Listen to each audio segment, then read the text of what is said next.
हम लोग सर बहुत शानदार टॉपिक सा पढ़ रहे थे सर, और बहुत ही अच्छा अच्छा क्वेश्चन कर रहे थे, ताकि सर रिवीजन में सब कुछ बात रहेगा तो सर सब कुछ याद रहेगा। यही ना मैटर था हम लोगों को। जो भी बात था सर उसको बार बार पढ़ने का है, बार बार सीखने का है, बार बार समझने का है ना। ये नहीं कि सर तोरा पढ़ेला तोरा मोटिवेशन की जरूरत पड़ रहा है। आदमी बच्चे लोग कहता नहीं कि ना ना मोटिवेशन मिलता नहीं तो थोड़ा सा ज़्यादा पढ़ते। हम लोगों के लिए सबसे बड़ा मोटिवेशन यही है कि हम लोग गरीब घर में पैदा हुए। अगर इससे भी मोटिवेट नहीं होते हैं तो दुनिया का कोई मोटिवेशन हम लोगों को काम नहीं कर सकता है। ध्यान रखना इस बात को, ठीक ना। सबसे बड़ा मोटिवेट उसी दिन हो जाना चाहिए हम लोग जिस दिन आँख खोले थे और पता चला था कि गरीब घर में पैदा हुए हैं। हम लोगों के यहाँ गरीबी का हालात ये है बाबू कि यकीन नहीं करोगे। जैसे अभी मान लो कि कपड़ा खरीदने जाते हैं हम लोग, जाते हैं ना कपड़ा मार्केट करने, शॉपिंग करने जाते हैं। चलो त्योहार आ गया था, कपड़ा खरीदने जाते हैं। कपड़ा पसंद आने से पहले रेट पसंद करते हैं हम लोग। सही बात है ना। कपड़ा बाद में पसंद करेंगे, पहले रेट पसंद करते हैं। सोचो, ये गरीबी का लक्षण है, ठीक ना। गरीब आदमी का लक्षण है कि कपड़ा पसंद करने से पहले क्या, रेट पसंद करते हैं हम लोग। ये है गरीबी का हालात हम लोगों के यहाँ, है ना। हम ऐसे ऐसे बच्चों को अभी भी देखते हैं पढ़ते आते जाते जिसके पैर में चप्पल नहीं है, ठीक ना। एक दिन सुबह सुबह कोचिंग छुट्टी था अपना और निकल गए घूमने के लिए, तो बाइक लेकर के निकल गए थे। निकल के घूम रहे थे, घूमते घूमते देख रहे थे कई कैसे बच्चे हमको दिखाई दिए जिसके पैर में चप्पल नहीं था। और मोटिवेशन की जरूरत क्या पड़नी चाहिए आदमी को। चलो आ जाओ और खोले आज का हम पहला क्वेश्चन। आ जाओ, ध्यान देना। और ये रहा आपके सामने आज का पहला क्वेश्चन। निम्नलिखित में से कौन एक तत्व है जो समान प्रकार के परमाणुओं से मिलकर के बना हुआ रहेगा। सर वही न, एकदम पूरा सब बेंगवानियन टर टर चिल्लाए लगा। यस, क्वेश्चन का रिप्लाई सभी बच्चों के मुंह से आना चाहिए, और जितने भी उस बात को जानते हैं हम लोग सर, वो सारा बात दिमाग में बार बार खटक जाना चाहिए, है ना। तो ध्यान रखना, हम क्या बोले थे सर, परमाणु, और एक बोले थे अणु। एक शब्द का इस्तेमाल किसका हम लोग करते थे सर, तो परमाणु का। किसका इस्तेमाल करते थे, परमाणु का, है ना सर। ये जो होता था ये तत्व का सूक्ष्मतम कण होता था। किसका सूक्ष्मतम कण होता था। और तत्व किसको कह रहे थे, जो सर समान प्रकार के परमाणु से मिलकर के बना हो। समान प्रकार के परमाणु, समान प्रकार के या एक ही प्रकार के परमाणु से मिलकर के बना हो, है ना सर। अच्छा लगेगा, लिखो एक ही प्रकार के। क्या लिखेंगे सर, एक ही प्रकार के परमाणु से मिलकर के बना हो। परमाणु एक ही प्रकार के, हम लिखेला भुला गए इतना दिन में। परमाणु से मिलकर, परमाणु से मिलकर क्या हो सर, तो बना हो। एक ही प्रकार के परमाणुओं से क्या हो सर, मिलकर बना हो। उसी को क्या कह रहे थे, तत्व। तत्व के कैटेगरी में कौन कौन आ जाएगा। जैसे तत्व की अगर बात किया जाए सर, तो हाइड्रोजन क्या है, एक तत्व है। जैसे हीलियम क्या है, एक तत्व है। जैसे सोडियम क्या है, ये तत्व है ना। जैसे में बाबू पोटेशियम क्या है, ये तत्व है। एसएन बोले तो टीन, एसएन बोले तो ये भी ये क्या है, तत्व है। पीबी बोले तो लोहा, ये लेड, पीबी बोले तो लेड, बोले तो सीसा, ये भी क्या है, एक तत्व है। जेडएन बोले तो जिंक, ये भी क्या है, एक तत्व है। अरे बोलो ना बाबू, Fe बोले तो लोहा, ये भी क्या है, एक तत्व है। बोलो, यही ना बात था। लेकिन एक शब्द और इस्तेमाल करते थे जिसका नाम था हम लोग सर अणु, जो यौगिक के सूक्ष्मतम कण था। किसका सूक्ष्मतम कण था, यौगिक के। इसमें अलग अलग प्रकार के परमाणु रहता है सर। जैसे में सर H2O, है ना सर। जैसे में कार्बन डाइऑक्साइड, जैसे में NH3, ये सब के सब क्या है। जैसे में NaCl, जैसे में और आपके सामने लिख दिया जाए बाबू HNO3, ये सब के सब क्या है सर, तो कहेंगे यौगिक है। और इसका सूक्ष्मतम कण क्या होगा सर, तो अणु होगा। जबकि तत्व का सूक्ष्मतम कण क्या होगा सर, तो परमाणु होगा। तो आपसे कहा था निम्नलिखित में से कौन सा एक तत्व है। लोहा, लोहा, लोहा की जल, क्या है ये, जल, लोहा, हवा या नमक, क्या बोलेंगे सर, क्या है ये, एक तत्व है। क्या है, एक। इसका सूक्ष्मतम कण क्या होगा, परमाणु, क्या होगा सर। लेकिन आप जैसे नमक पे एक नजर डालते हो बाबू, तो NaCl क्या दिखाई देता है। अरे बोलो ना बाबू, Na नमक, सोडियम। आप जल को देखते हो तो ये दिखाई देता है H2O। अरे बोलो ना बाबू, हवा कई सारे गैसों का क्या है सर, तो मिश्रण है। कार्बन डाइऑक्साइड है, इसमें अक्रिय गैस है, इसमें ऑक्सीजन है, इसमें नाइट्रोजन है, इसमें है ना धूल कण है, कई एक चीजों का ये क्या है सर, तो मिश्रण है, इसलिए ये तत्व नहीं है। हवा क्या है, एक मिश्रण है, क्या है सर, तो एक। आ जाओ अगला क्वेश्चन पर चले सर, और आइए, और आपके सामने अगला क्वेश्चन है, परमाणु के सबसे छोटा धनात्मक कण कौन सा है? किसका कह रहा है? परमाणु का। तो परमाणु के कितने मौलिक कण?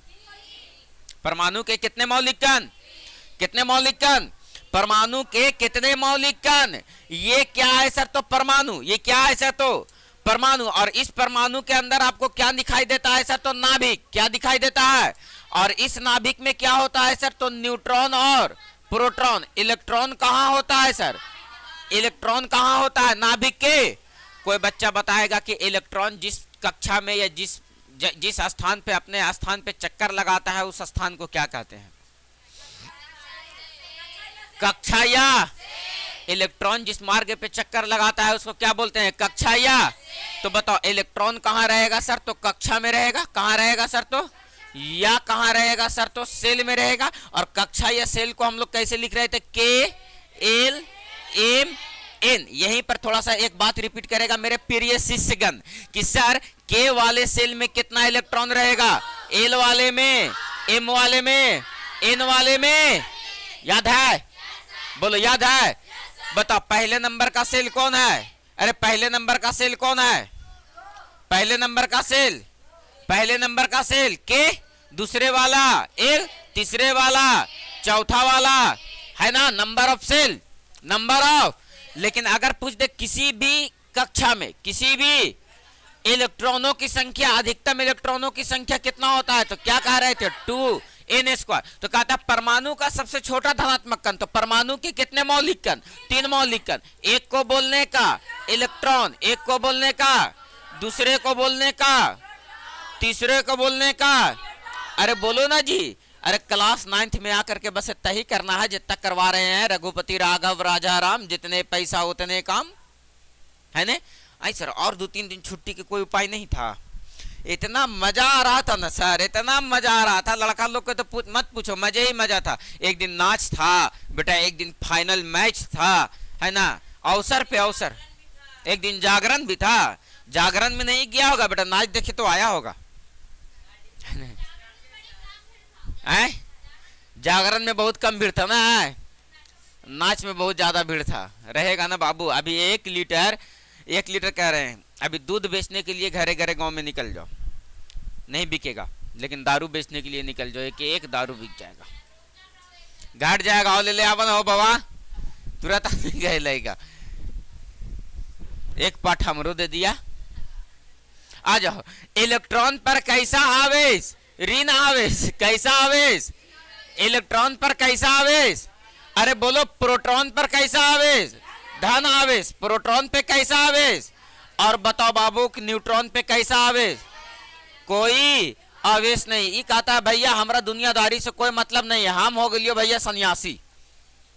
न्यूट्रॉन क्या कह रहा? हम ही ना हमरा पर धन आवेश है और ना हमरा पर। मजाक में बताओ बाबू, इलेक्ट्रॉन की खोज किसने की थी? प्रोटॉन की खोज किसने की थी? कौन तो कह रहा? गोल्डस्टीन। किसने की थी? आ जाओ। न्यूट्रॉन की खोज आपसे कहता है परमाणु का सबसे छोटा धनात्मक कण कौन सा है बाबू? प्रोटॉन। कौन सा है बाबू? बताओ कौन सा है बाबू? बताओ ना रे बाबू, कौन सा हो जाएगा? प्रोटॉन। कौन सा हो जाएगा? अगर ऋणात्मक कहता तो, उदासीन कहता तो। अरे बोलो उदासीन का मतलब? अरे बाबू एक होता है एंटी पार्टिकल। क्या होता है? जितने पार्टिकल पाए जाते हैं वो सबका एंटी पार्टिकल होता है। जैसे बात को समझो, एंटी पार्टिकल कहने का मतलब कि तुमको तीता लग रहा है तो मीठा खा लो, चीनी खा लो। छोटे को मैं तीता लगते रहता था तो मम्मी तो चीनियाँ दे देती थी, है नहीं? खाना खाते समय है, जैसे खाना उना खा रहे हैं, खाना उना खाते खाते जब तीता लगे लगा छोटकन बचपन के तो कर लगता था तो मम्मी तो चीनियाँ दे देते, ले हो गया। दैट मीन्स वो क्या हो गया? तीता का वो क्या हो गया? Anti particle. क्या हो गया सर? जो उसके गुणों को क्या कर दे सर? तो नष्ट कर दे। क्या कर दे सर? है ना? वही वो क्या है सर? तो एंटी पार्टिकल है। क्या है सर? तो एंटी पार्टिकल है। आ जाओ ध्यान देना बाबू, बताओ क्लियर हो गया? चलिए अगला क्वेश्चन वहां पर आइए ना सर। ऑक्सीजन गैस का अणुसूत्र क्या होता है? हाँ, बताओ। अगर ओ लिखे खाली, ये क्या लिखा गया है? तत्व। क्या लिखा गया है? और ये O2 लिखा गया, मतलब ये क्या बन गया? यौगिक। क्या बन गया? इसका सूक्ष्मतम क्या क्या कहलाएगा? और इसका सूक्ष्मतम कण क्या कहलाएगा? और एक और होता है जिसको हम लोग बोलते हैं O3। क्या बोलते हैं इसको? हम लोग क्या बोलते हैं सर? ओजोन। क्या बोलते हैं सर? ये एक गैस की मोटी परत है। ये गैस की एक क्या है सर? मोटी परत है, जो सूरज के प्रकाश से आने वाली जो हानिकारक किरणें होती है उसको क्या कर लेता है? ये रोक लेता है। क्या कर लेता है? अगर सूरज से निकलने वाली सभी किरणें अगर सभी के सभी पृथ्वी पर पहुंच जाए तो हम लोग जिंदा नहीं बचेंगे, निपट जाएंगे। सबको स्किन कैंसर हो जाने का चांस बढ़ जाएगा, है ना सर? छेद हो जाएगा शरीर। सोचो जैसे कैसे हम लोग को अति दिया लग जाता है, लकड़ी में दिया देखते हो, लगता है बिझ जाता है लकड़ी, है ना? किसी किसी को कैंसर हो जाता है, और कैंसर इतनी खतरनाक बीमारी है, इतनी खतरनाक बीमारी है ना? है ना? वो कैंसर का एक तरह का होता है, जैसे किसी को ब्लड में कैंसर हो गया, किसी को माउथ कैंसर हो गया, किसी को ब्रेस्ट कैंसर हो गया। ज़्यादातर औरतों को चांसेस होता है ब्रेस्ट कैंसर होने का। फिर किसी का ब्रेन कैंसर हो गया, है ना? तो ये सब, किसी का ब्लड कैंसर हो गया। तो ये सबको अलग अलग वैरायटी का कैंसर होता है, ठीक ना? ये अभी रसिया लगता है कि इस चीज़ पे रिसर्च कर रहा था और एक वैक्सीन का खोज किया है, कैंसर वैक्सीन का। सोचो बाबू, रिसर्च करने वाला आदमी कितना मेहनत, कितना स्ट्रगल कर रहा है ना? कितना मेहनत और कितना स्ट्रगल कर रहा है, और रूस लगता है कि बहुत हद तक सफल हो गया है इस चीज को। भगवान करे कि भगवान ओकरा लूर बुद्धि दे कि कम से कम कोई तो खोज करके तैयार कर दे। बात समझ में आया? अरे पैसे लगा के देगा तो सही, है ना? कम से कम आदमी का जान तो बचेगा, है ना? सोचो जिस समय अभी हम लोगों के यहाँ पोलियो का टीका आ गया ना, जिस समय पोलियो का टीका नहीं हुआ था उस समय आदमी को पोलियो मारता था और मर जाता था। अभी तो हम लोगों को BCG का टीका लग जाता है, TB का टीका लग जाता है, पोलियो का टीका लग जाता है ना?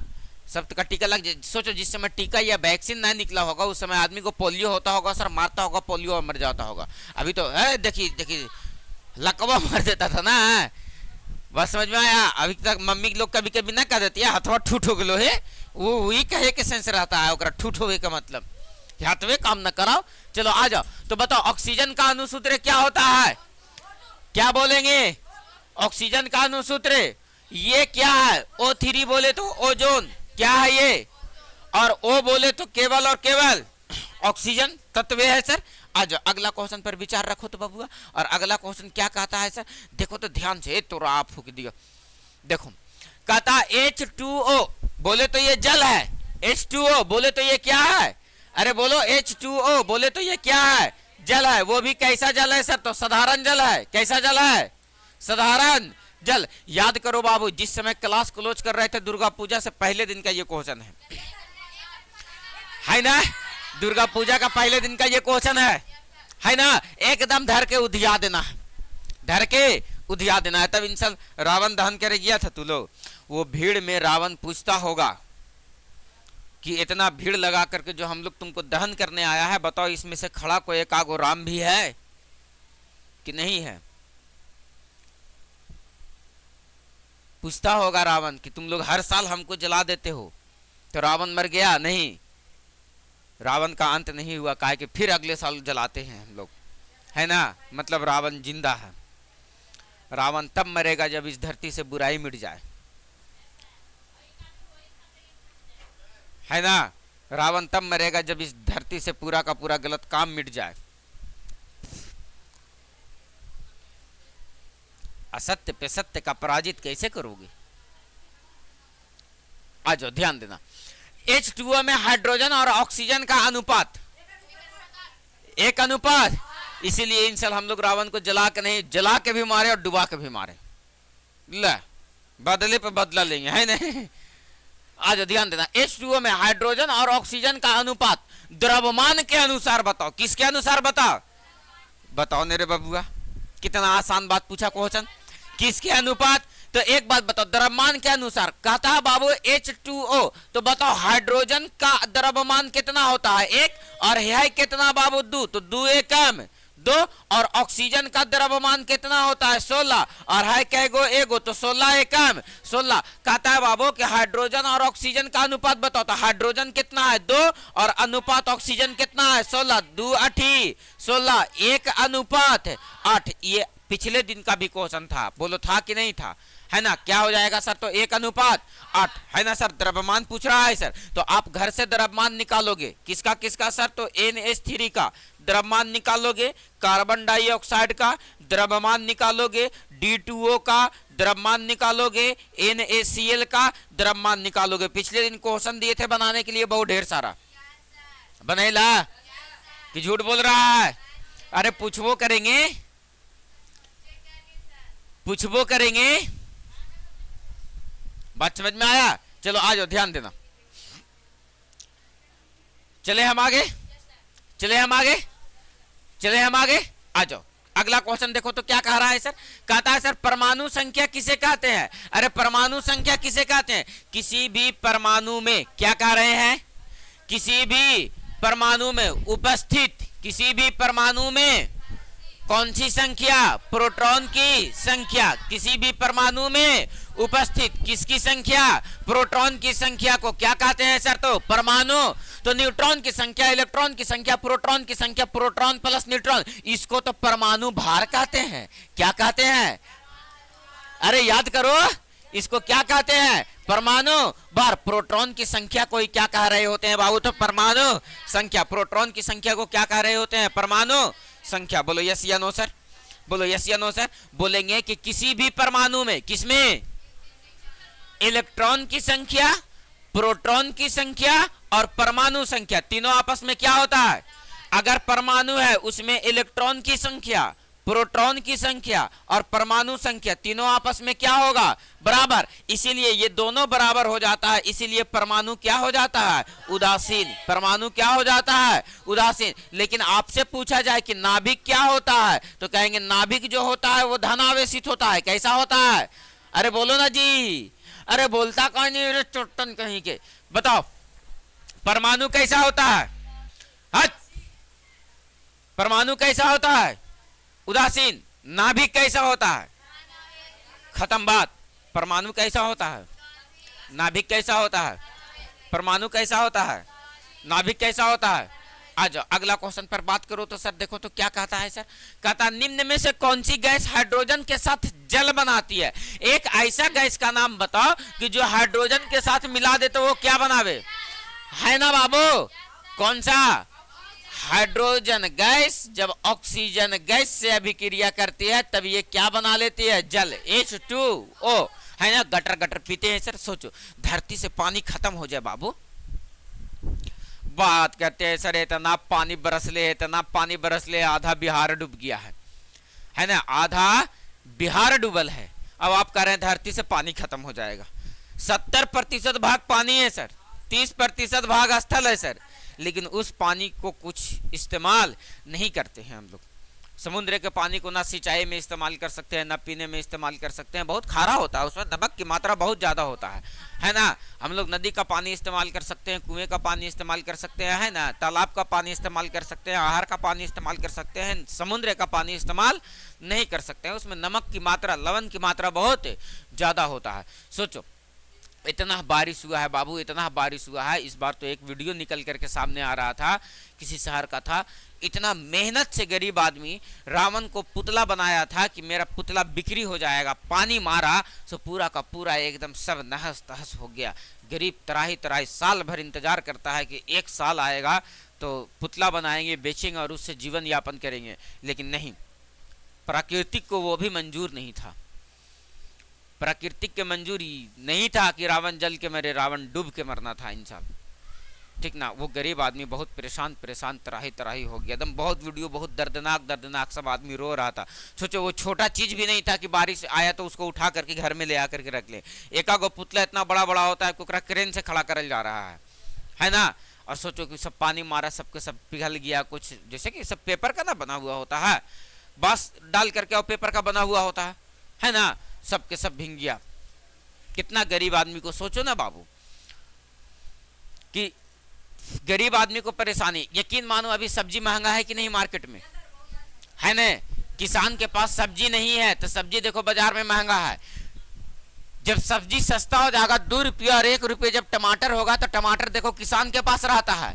जब वही टमाटर 40 रुपये और 50 रुपये हो जाएगा तो देखो टमाटर किसके पास रहेगा, तो बड़े बड़े व्यापारियों के पास रहेगा, है ना। तो सोचो, पूंजी लगाया किसान, मेहनत किया किसान और उसको उगाया किसान, और जब किसान का फसल तैयार हुआ तो पता चला कि उस फसल की कीमत 2 रुपये केजी और 1 रुपये केजी आल है। लेकिन वही फसल का कीमत, वही सब्जी का कीमत 40 रुपये और 50 रुपये केजी हो जाएगा। यकीन मानना उस समय किसान के यहाँ फसल नहीं रहता है, उस समय सब्जी किसानों के यहाँ नहीं रहेगा। कहाँ रहेगा सर? तो बड़े बड़े व्यापारियों के पास। कहाँ रहेगा सर? तो बड़ा बड़ा व्यापारी उठा करके कोल्ड स्टोर में रख दिया। सोचो, अभी सरकार पंचायत में लगता है कि विवाह भवन बना रही है, सामुदायिक भवन की तरह विवाह भवन, कि पंचायत में एगो विवाह के लिए भवन होगा। उससे ज्यादा जरूरी था कि पूरे पंचायत में एगो कोल्ड स्टोर होना चाहिए था। बात समझ में आया? उससे ज्यादा जरूरी था कि पूरे पंचायत में, हर एक पंचायत में वो क्या होना चाहिए था? Cold store. सोचो किसान क्यों मार खा जाता है? क्योंकि सर वो सब्जी को अपना जो उगाता है, वो सब्जी को 1 महीना, 1.5 महीना और 2 महीना नहीं रोक पाता है। और सब्जी को, जैसे टमाटर उगाया, उसको अगर 1 महीना रोक ले तो अभी 2 रुपये केजी बिक रहा है, 1 महीना बाद 40 रुपये केजी हो जाएगा। और वो किसान के पास रोकने के लिए साधन नहीं होता है। और किसान अफरा तफरी में देखते हो, कैरेट के कैरेट टमाटर हो गया, कैरेट के कैरेट सर फूल गोभी हो गया, कैरेट के कैरेट पत्ता गोभी हो गया, ये सब फेंकना पड़ जाता है। कारण इसके पीछे, क्योंकि किसान के पास व्यवस्था नहीं है उसको रखने के लिए। तो बड़ा बड़ा सर जो व्यापारी लोग होता है उसको खरीद करके वो कहाँ रख देगा? कोल्ड स्टोर में। और अब हो गया किसान के पास खत्म सब्जी, अब कोल्ड स्टोर से व्यापारी निकालेगा थोड़ा थोड़ा करके और बाजार में थोड़ा थोड़ा उतारेगा।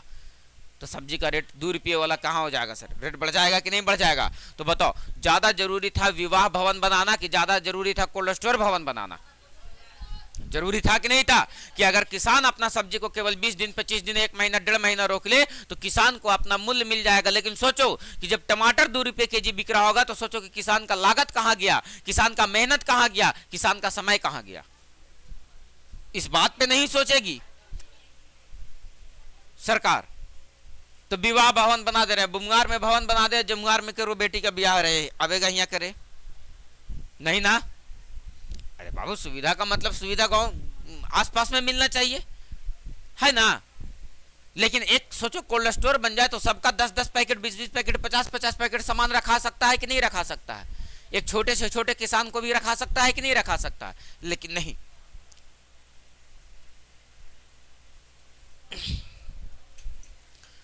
क्या करोगे? ये अपना बिहार है ना। और यहाँ हमारे यहाँ ऐसा ही होता है। सोचो ना बाबू, आधा बिहार बाढ़ से डूबता है, पानी नहीं रुकता है। इस सबसे टेक्नोलॉजी इतना हाई हो गई है कि नीचे से पानी उठा करके आदमी पहाड़ पे पानी पहुंचा दे रहा है। एक्वाडक्ट बना दिया आदमी। एक्वाडक्ट का मतलब यह होता है कि एक जगह से पानी उठा करके दूसरे जगह लेकर के चले जा सकते हो। सोच लो, नीदरलैंड पानी बाबू समुद्र का पानी रोक दिया, जापान बाबू सुनामी का पानी रोक दिया।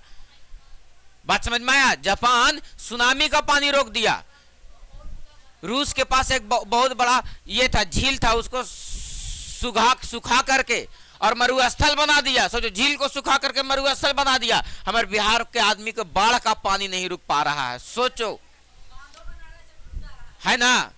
सोचो, बांध बना रहा है तो टूट जा रहा है। बिहार का तो नियम हो गया है कि पुल बनेगा तो ना टूटने का गारंटी है कि नहीं है, लेकिन टूट जाने का 100% गारंटी है कि टूट जाएगा। तो ये तो हालात है बाबू अपने यहाँ का। क्या करोगे? चलो आ जाओ, ध्यान देना। अगला क्वेश्चन चले, हम खोले अगला क्वेश्चन खोले, कोनो दिक्कत है? चलो आ जाओ, ध्यान देना। अगला क्वेश्चन देखो तो क्या कह रहा है बाबू। कहता है बाबू, लिटमस घोल किससे प्राप्त किया जाता है? एक लिटमस पत्र पाया जाता है। क्या पाया जाता है सर? लिटमस पत्र। लिटमस पत्र का काम क्या है ना, जैसे हम लोग कुछ चीजें खाते हैं तो खट्टा लगता है, कुछ चीजें खाते हैं मीठा लगता है, कुछ चीजें खाते हैं तो कड़वा लगता है। तो ये अम्लीयता और क्षारीयता की जानकारी देता है। किसकी जानकारी देता है? अम्लीयता और क्षारीयता की जानकारी देता है।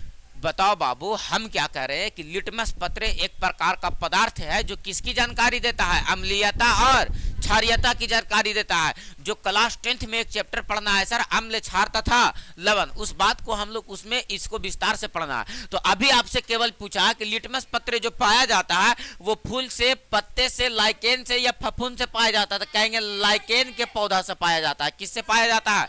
लाइकेन के पौधा से पाया जाता है। अगर ये ब्लू है और अगर इसको किसी घोल में डाले, अगर ये लाल हो गया, इसका मतलब सर वो घोल जो है पिएंगे तो खट्टा लगेगा। और अगर रेड से ब्लू हो गया यानी उसको पिएंगे तो वो क्या लगेगा सर, तो कड़वा लगेगा। ऐसे पदार्थ को हम लोग सूचक कहते हैं। क्या कहते हैं सर, क्या कहते हैं? आपसे क्लास 10th में क्वेश्चन पूछता है, आप तो क्लास 9th में 10th में क्वेश्चन पूछता है, तो मुधिया उधिया का क्वेश्चन पूछेगा सूचक किसे कहते हैं?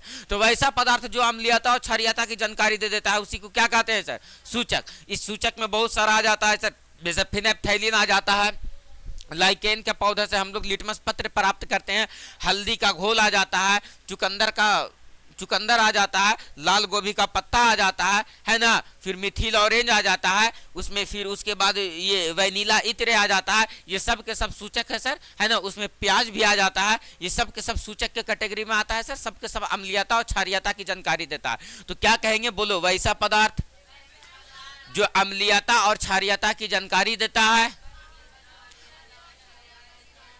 उसे सूचक कहते हैं। उसे क्या कहते हैं, बोलो, बात क्लियर है सर? तो बताओ कहां से प्राप्त किया जाता है सर? तो कहेंगे लाइकेन से। कहां से प्राप्त किया जाता है? कहता है लोहे पर जंग लगने के लिए क्या आवश्यक है? लोहा को बहुत लंबे समय तक छोड़ देते हैं ना हवा में, तो बताओ किस चीज के कारण वो जंग लग जाता है सर?